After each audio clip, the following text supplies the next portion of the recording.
point, you don't have to take another snap. Kyle Leaford is the guy who, by the way, is trying to rip the football out. I mean, there are a number of layers.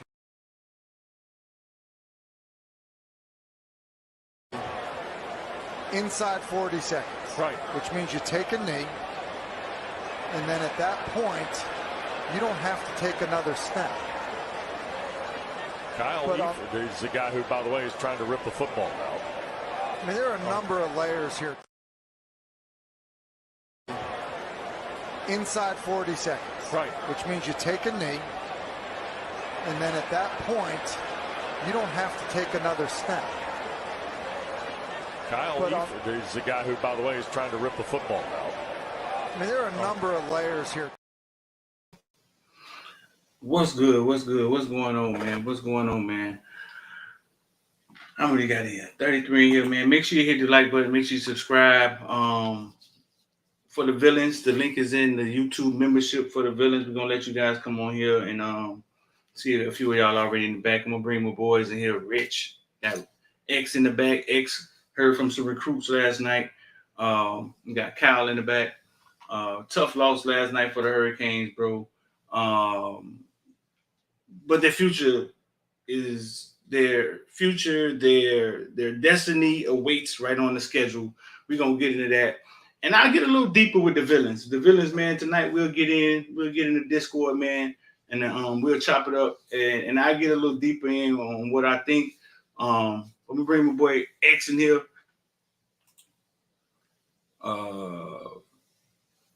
X, what's going on, bro? What's up? What's good? What was the vibe on the recruits, bro? Man, the recruits was vibing. It was a good vibe. The atmosphere was good. I spoke with a few of them. They were like, yeah, they enjoyed the fact that the stadium was lit. I think it was about like 50-something thousand there. I don't know if they announced it, something like that, but yeah, they liked the vibe. The vibe was good. Yeah. I don't think the recruits put an onus on, like, I don't put as much onus as people think when it's talked about wins and losses. And I think the recruits, I mean, they feel, listen, bro, we come to change things. Like, I think a lot of them sometimes feel like that. I think we put too much onus on what they saw. I was just saying, Ohio State looked pretty bad in the first half yesterday too. You feel me? Yeah, I mean, nobody this college season has looked totally dominant. Not one team in college football. The one thing recruits understand is the plan that Mario has. Mario is telling the kids, like, hey, each year we're trying to build to be this. We 1 year down so far. Now we're in year 2. It's not going to just happen overnight in year 2. You know what I'm saying? So the recruits understand it. They know they can be a part of that, build Miami to what the expectations are. I don't. You're right. I don't think it's that much onus, bro. I don't think. I'm not gonna say that much onus, but I think people overplay that part. Now, is it a bad vibe after the game? The coaches got to talk to recruits after a loss like this. Of course it is. So listen, if you in the back, I see a lot of y'all, a lot of callers, a lot of villains in the back for the call-in show. Just make 2 things. You ain't got to be on camera. Make sure your background is quiet. If your background not quiet, you got your baby mama in the background. She yelling, talk about come pick up the kids, or your child telling me she want a biscuit this morning. Y'all made waffles. We're gonna kick you out of here. All right, that makes sense. I'm gonna bring my boys in here, Rich and Kyle, looking like he on a road trip. What's going on, dog? What's good, bro? Chilling. Tough loss last night, man. Like I said, I get a little deeper with the villains, man, into how I think. But the main thing here, bro, is you guys can see on that right now. Destiny awaits is what we put. Let me see. Destiny awaits is what it says, right? The Miami Hurricanes' destiny sits on this schedule. Period. Now, if I'm wrong, actually, y'all help me out. Now, in the SEC, in the comment section, y'all help me out. They beat those teams on that schedule. They're in the ACC championship, right? Yeah, you win every game. Yeah, you win every game from here. You have that one ACC loss. But head against everybody. Yeah, you got to play Carolina, you got to play Florida State, you got to play Louisville. So if you beat them, those are the other teams who haven't lost the ACC game yet. And Duke, I think Duke haven't lost one either. But we don't play Duke, so yeah, you beat them, you get to the ACC championship game. Right. So that's what I'm gonna start. That's where I'm about to start here. Through all the malarkey and all the trash and everything that went wrong last night, and everything I think going wrong from ACC and what they want and TVD. I don't know, Quaaludes. I don't know. You know what I'm saying? Whatever went on last night. Somebody sent me a study about why you don't change uniforms during the season. I'm gonna get into that. I got to read that. You know what I'm saying? A soccer coach did a study on it. But the bottom line of it is that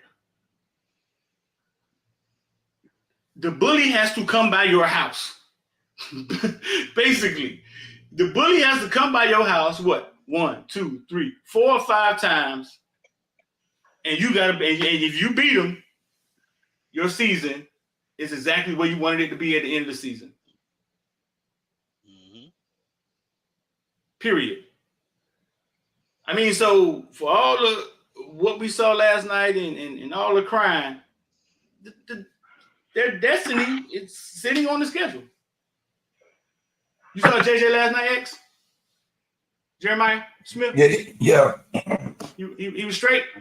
Everybody was straight, man. He was smiling, having some fun. Yeah.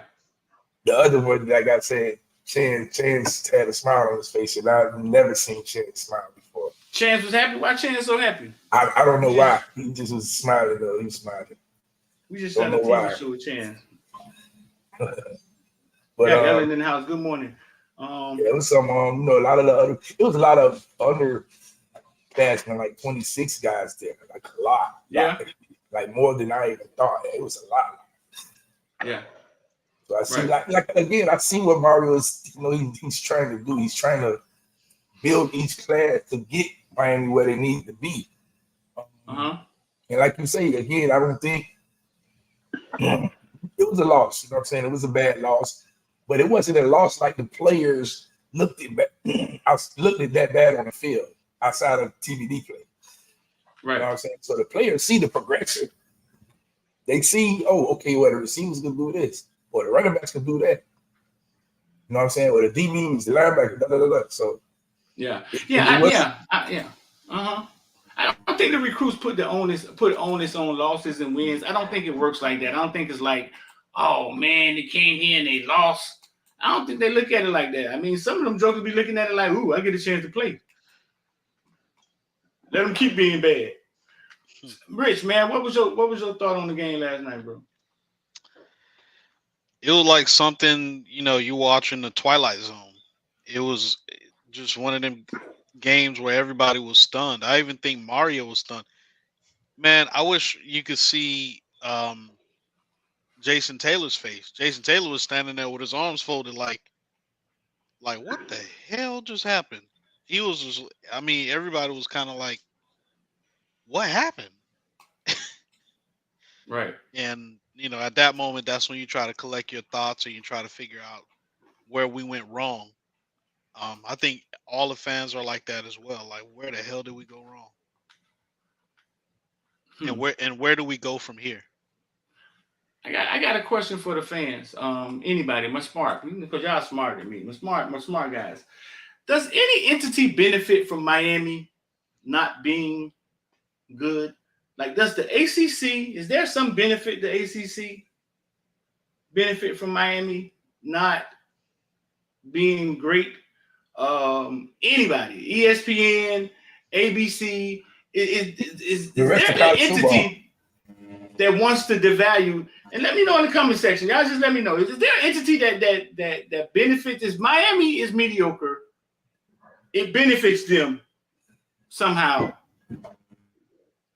Whether it's ESPN, whether it's ABC, whether it's ACC. Let me know. Cal, what was your thoughts on the game, bro? Thoughts on the game? I wasn't confused. I was upset. For the whole game. I wasn't confused at all. It's like, what just happened? Where did we go wrong? We went wrong at kickoff. from TVD. I don't know what that boy was on, lean or whatever he had going on. From TVD and I'm looking at Dawson's, like Dawson got a little conservative on us. It was weird. That part was weird. Outside of that, everything else was at a high level. If you take away the last minute of the game, if somebody would have told me to give out grades, everybody got an A except TVD and Dawson. Dawson probably would have got like a B or C. TVD would have got an F, but everybody else would have got an A. That's the weirdest way to lose. Like you dominate them defensively. Your line is getting pushed. No, we're not breaking for 30 and 40, but your line is getting pushed. Even when they stack the box, you're still getting pushed. The receivers, I don't know if I recall any like clean drops, but the guys were open. And they was letting you have Restrepo, which was what you love to do. Everything was going right on 99% of the game, parts of the game. That last 1% was a large percent. And that was TVD in the passing game. I don't know, bro. That's the craziest thing. That's the only thing I got to point a finger to, aside from all the, stuff that happened at the end. And the fact that he was just sitting there in the pocket, not getting pressured, and he still just throwing the ball like you had somebody about to kill you, TVD. Like, that boy threw a 10-minute interception, dog. I said yesterday during the game, I tweeted, I say, man, the offensive coordinator, the offense is not looking good.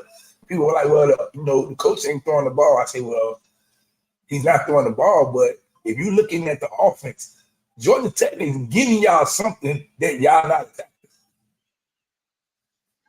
TVD, what all his interceptions were either on the outside or that one in the middle of the field in the end zone.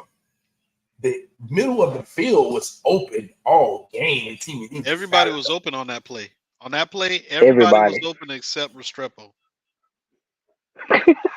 He had 10 minutes to throw the ball. This man threw a 10-minute interception trying to make sure he get the ball to Restrepo. Like, bro, what is going on with that? I don't know. Rich said, I don't know, man. I don't know if it's just Restrepo. Is it the first read? Is it I'm going here with the ball?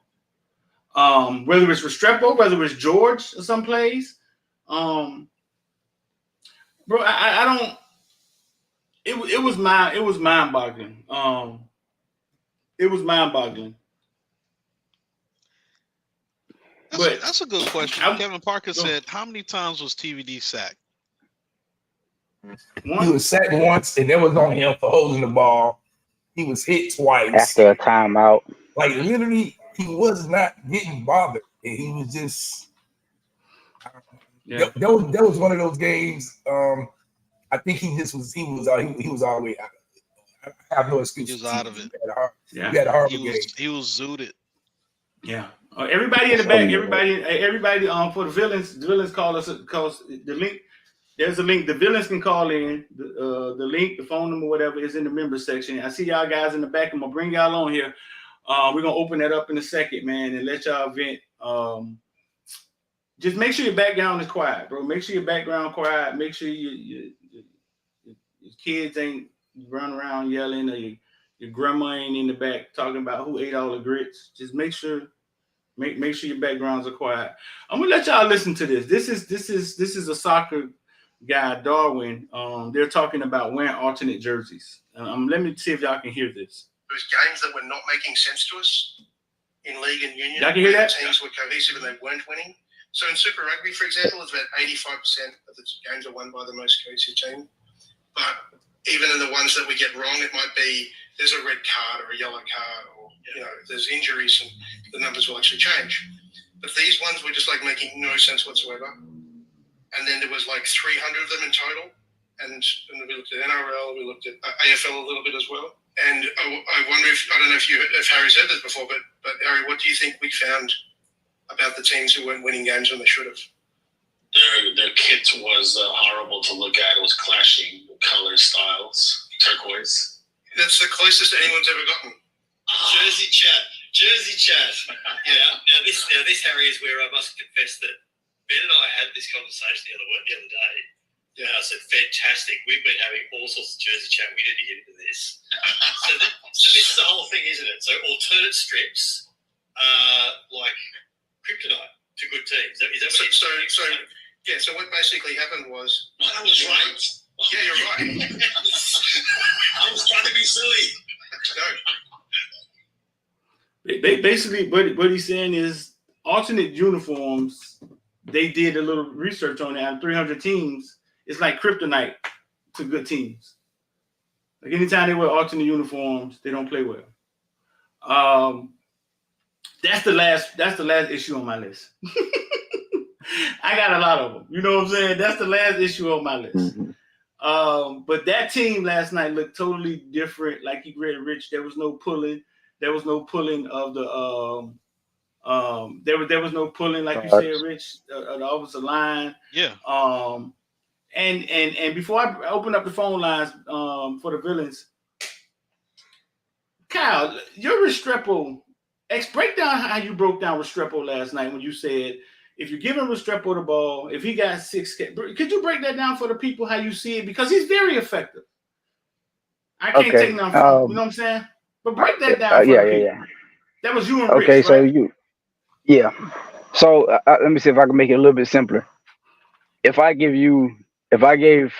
every receiver, all our top 3 receivers, if I gave them 10 catches, if I gave Kobe 10, I gave George 10, I gave Restrepo 10.